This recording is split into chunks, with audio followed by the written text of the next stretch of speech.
are nasty characters, and they're forgiven at the end and given this accolade which you worship. Now let this man ask his question because he. I wanted to ask about billionaires. Yes. So I have a friend who's a Catholic Jew, like you're talking about, and how he believes that it's okay for a billionaire to have his money, Worldly.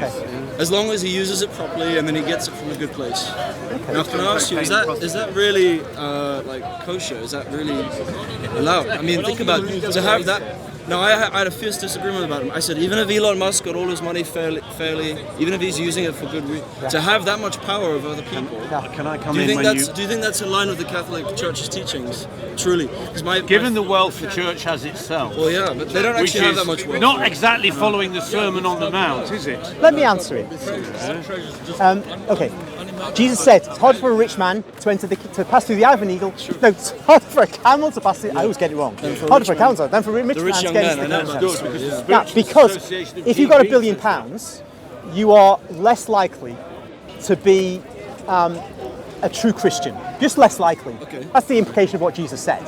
However, in theory, you could have hundreds of billions of pounds and go to heaven and be a good Christian. Because if you truly do use it properly, if you truly did get it without illegality, then it's not the amount of money you've got. Do you not think there's a... Sorry, go on. But given what Jesus says, you've got to see the corrupting influence of money.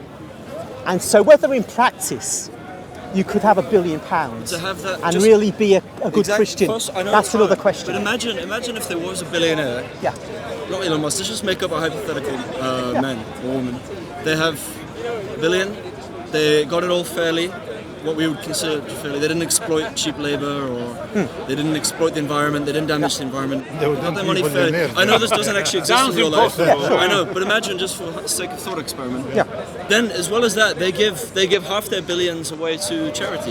Yes. Or they're constantly giving off millions and millions to help stop malaria, to help Yes. stop typhoid, and so on and so on. Yes. Now, even given those things, and they're a good Christian, they're Catholic as well. Let's have that. They go to mass every Sunday. They're about as Catholic as it gets. They pray the Rosary and all the rest. They do all the.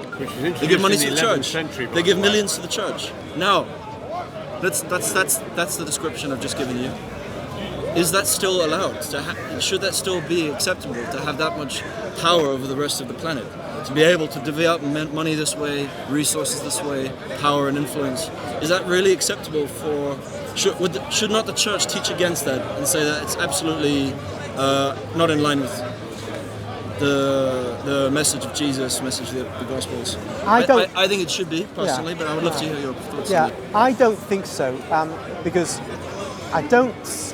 I'm not on the left politically. That's interesting. See, I've always thought the church is on the right. Well, no, fair enough. Yeah. But so I don't feel a compulsion to tax rich people for the sake of getting their riches off them.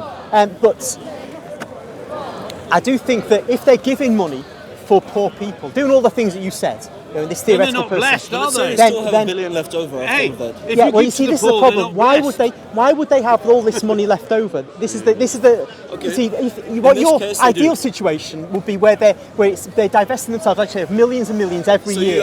You do believe in getting rid of the money. Yeah, because I can't see how. Maybe not through taxes, but through no more red voluntary- wine. Yeah, because I can't see how if you've got lots of people who are really struggling, and you retain this vast amount, I can't see how it can mean You know, you're a the good Christian. the six richest people in the world, they have the same wealth as half the rest of the world. One of them Mexico. They He's control always half the wealth. These are people like Jeff this is Bezos it. and so on. So although theoretically, I'd say, if you've got vast amounts of money, and you're doing with it what you've described, I don't see that in principle means you're not going to be in the good books of God. You might go to but heaven. in reality, you might not be in the good books, because really, in real life, people do keep all that stuff when there's tons of people who have great needs. But now in practice, do you think the church should condemn that behaviour? Maybe not condemn the person, but condemn the fact of having $1 billion. Even if they're giving money to charity, they didn't... Yeah, the church does. Okay, The church well, does that's good actually. to know. It doesn't specifically say, right, if you've got £1 billion, you must give it away. It doesn't talk like that. It talks since the 19th century, particularly because that's when the industrial system arose. Leo, yeah. About people, about people who. Fair day's pay for a fair day's work. That's it. Yeah, the idea of the just wage. So the whole social teaching of the church is not. In fact, Pope John Paul II, he wrote Centesimus Annus he had in the gold. 100th year anniversary of Rerum Revorum, He and he had said that that you can't just have these societies which are effectively unfettered accumulation of wealth. The Pope John Paul II didn't want to have communism. He'd come from that, but he Jesus would have wanted been a communist. responsible behaviour. Look, let's be honest. The billionaires, they might give it voluntarily away, all their whole fortune, maybe live on like $500,000 a year or something. But in reality, they won't. For a week. In reality, they won't, and they don't.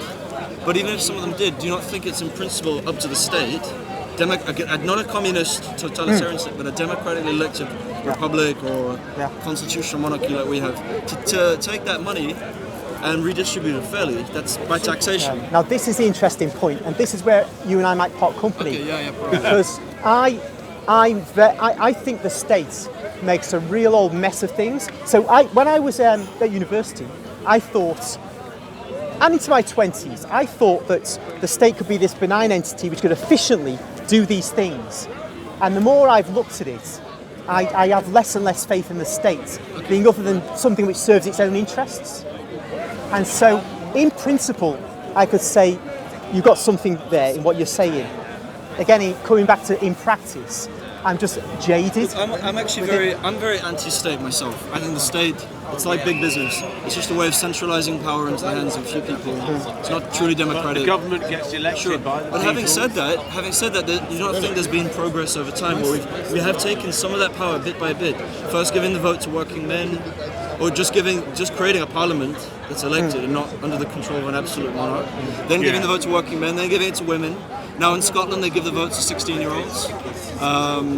Do you not think we had, although the state is inefficient, centralized authorities, domineering, we've chipped off piece by piece over time some of that power, and surely that can be used for good. We can then influence the state to, say, for example, protect the environment, protect nature, like for example, but look at our state. If this park was under the control of the capitalist class, they would privatize it, and they would make it into a private walled-off garden, like Kew Gardens or something, where you have to pay £20 to get in. I guarantee you, that's what they would do. But look at our right now state, we have though. the state, we have the Queen. That's because of the Anglican Church. You see, this shows it's a mixed bag, isn't it? You see, now this whole thing about the environment, we are importing gas from France. We want to import it from Russia. We bring in coal, and we've got an energy crisis and huge bills for poor people, particularly now, because we didn't mine our own coal, we didn't extract more of our own natural We gas. shouldn't do that because it's bad for the environment. But if we're going to use gas, what the state is doing is playing a little game with us, isn't it? Pretending it's going to meet targets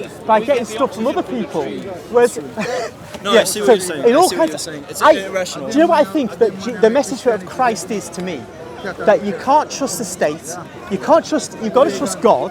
Things will always be rubbish in various ways when people are trying to do things, and you just got to be careful about who you rely on.